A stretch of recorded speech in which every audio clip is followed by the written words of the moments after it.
Alright, so I'm making a quick video on factoring second degree polynomials. Alright, this is just to get your interest. Get from the dark side, my friend. When we're done, you're going to feel as cool as Yoda here. Alright, I hope. So let's get to it. Alright, so you need to know first of all that polynomials come in a standard form, especially trinomials. You can see that this is three terms, 1, 2, 3, and then you just put in the plus or equal 0. Now, the a, b, and c are just numbers. Okay, here's some examples. So 2x squared minus 5x minus 8, the 2 is the a, the negative 5 is the b, and the negative 8 is the c. Versus, let's say, look at this one over here. You see there's no number up front. We know that's a 1, so a is 1. B is the next number you see, which is negative 4, and c is the last number that you see there. And then a quick, super fast explanation of what the heck those numbers mean. The first number, a, it's called the leading coefficient. It's the line leader, if you will. It's the one in front. It tells you that if the graph's going to face up or face down and how narrow or wide it is. So, for instance, y equals x squared, that's called the parent graph. It's the basic one. It looks like this. If I made a negative x squared, it'd be facing down. If I made the number, instead of 1, make it a 5, it becomes more narrow. And if I make it a fraction, it becomes more wide. Let me show you another way of explaining that. So here's a program I use called Desmos. It's pretty awesome. It's free. So here's the parent graph, right? If I were to show you y equals x squared, I'm going to show you what happens if I go y equals negative x squared. You can see that you have a new graph now that it's kind of facing downwards. If I then make it, I don't know, y equals 5x squared, you can see that this graph, the green one here, is more narrow than the parent graph, the purple one. And let's say if I make it a fraction instead, let's see if it'll allow me to do this real quick. Well, let's just do it by a decimal. 0.5x squared. You can see this orange one here is the widest of them all. Okay, so it's wider than the parent graph. So that's what the number up front, a, will tell you. If it's facing up, facing down, so on and so forth. The next number, the b, if you remember the b, that's this one right here. The b value, it shifts the graph left and right. So there's the parent graph, y equals x squared plus 2x, put a number, it's going to shift the graph left or right. I'll show you on Desmos. So coming back to the parent graph in purple, if I then kind of manipulate it a little bit, I make it x squared, but then I put, I don't know, let's say plus 2x as I mentioned. It shifts the graph over a little bit. And I know it moves it down, and we'll talk a little about factoring later why that happens, but pretty much you need to know that it just shifts it left to right. I'll show you another one here, x squared, and then I end up, let's say, subtracting 4x. Do you see how the red one here now shifts over to the opposite direction, to the right? Okay, so there's the b, and we're going to talk about the c next. So lastly is the c. It's called the constant. The reason it's called the constant is because it's the number that has no variable next to it. It's always going to be that number.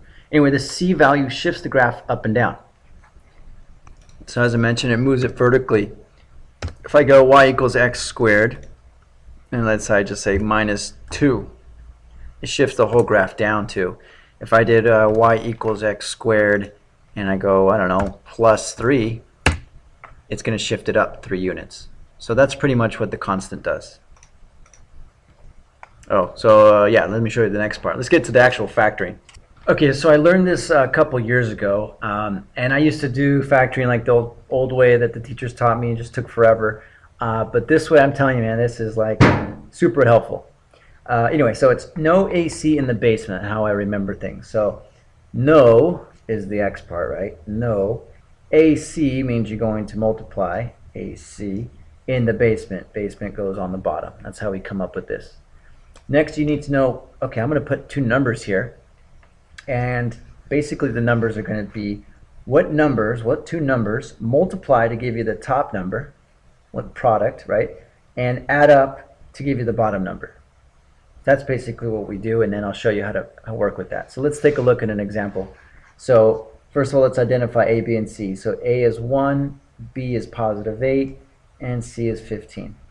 So I'm going to go no, AC, 8 times C, 1 times 15 is 15, B in the basement. So now I'm trying to think to myself, what two numbers multiply to give me 15 but add up to 8?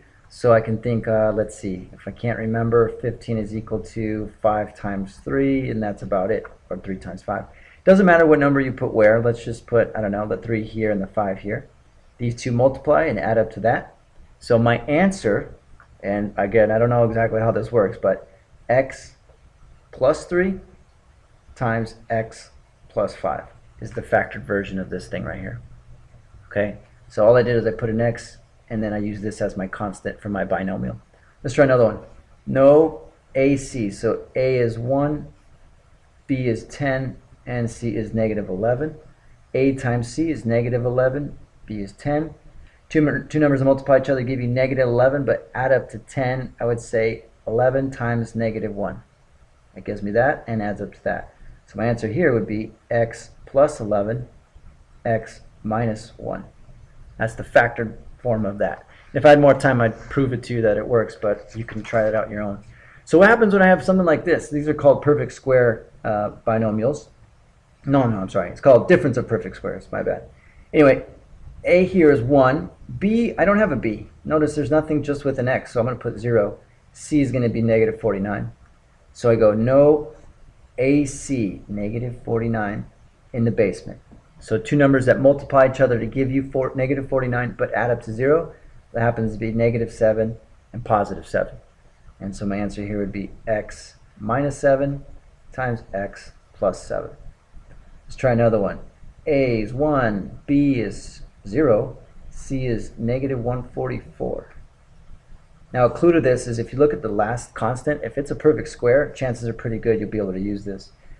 Negative 144, 0, two numbers, negative 12, positive 12. I could flip those. It does not matter. Okay, there's a property of multiplication that says, hey, multiply in any order. Doesn't matter.